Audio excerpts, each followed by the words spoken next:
Hi, my name is Paul Sundin, and I'm with Empyrean. Today we're going to talk about an important concept. It's the cash balance plan exit strategies. How do you take out distributions? How do you withdraw money? How do you roll funds over? How does that work? A very important concept comes up a lot when we discuss plans initially with clients. Before we jump into the specifics, make sure you like this video, subscribe, leave a comment down below in the comment section. We do review the comments from time to time, and we provide some insight and answer some questions. But that being the case, let's jump right into it.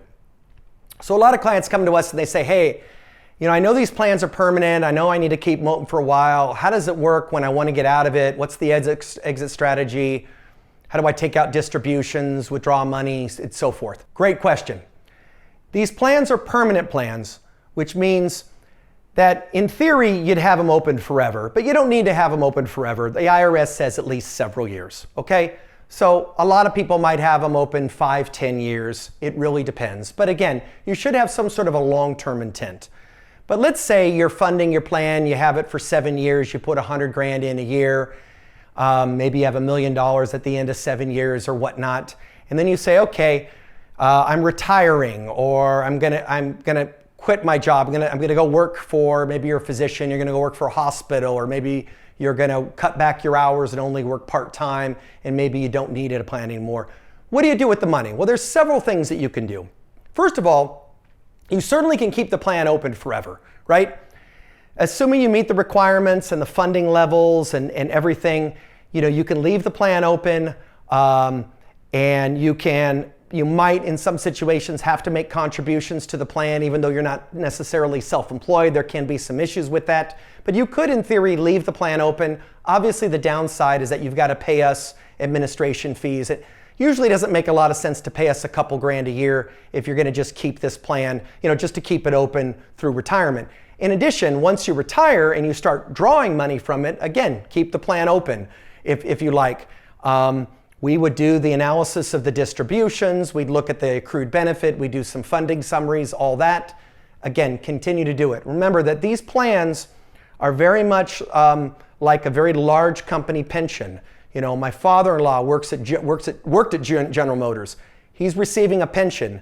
Those pension contributions, that plan is going to carry on indefinitely. You can do the same thing with your plan if you'd like.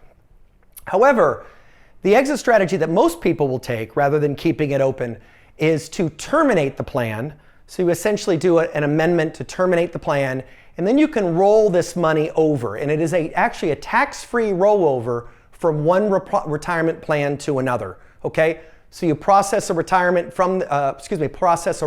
from this plan into a 401k, into an IRA. Some people say, well, which should I do? A lot of times clients, even if they're going to go part-time, or if they're maybe not earning the money they were, and they still had a 401k, maybe they had a combo plan with this, they would roll that money over into the 401k. Certainly fine to do. If you're completely retiring, probably doesn't make sense to keep the 401k open because you got to file 5500s and so forth.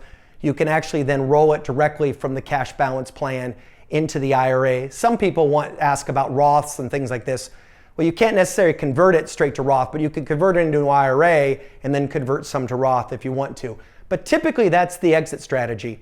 Terminate the plan when you're not using it anymore.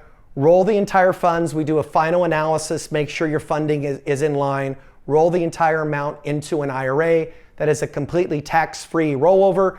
That money then, once it's in its IRA, is going to follow the IRA rules. You're not tied to the defined benefit plan rules. That money can grow as much as you want. It doesn't have the same restrictions the defined benefit plan or a cash balance plan would, but you are also going to have RMDs. So depending on the RMD rules, at 72 or even going up to 75, you're going to have to draw a portion of that out. Depending on how old you are, it might start at 5% or so. So you will follow the RMD rules when you get into your 70s and you're subject to it. But other than that, very simple and easy, very cost effective. You do have to pay us a termination fee and do the final analysis on the rollover. But once it's in the IRA, no more funding requirements, just RMDs at some point down the road. I hope this video was educational, and I hope you learned something from it. Again, if you like the video, please hit the like button, subscribe below, leave us a comment. If you want us to run an illustration, or if you want to talk further about exit strategies, make sure you reach out to us and go to Emparian.com. We'd be glad to help you out and assist you on a plan.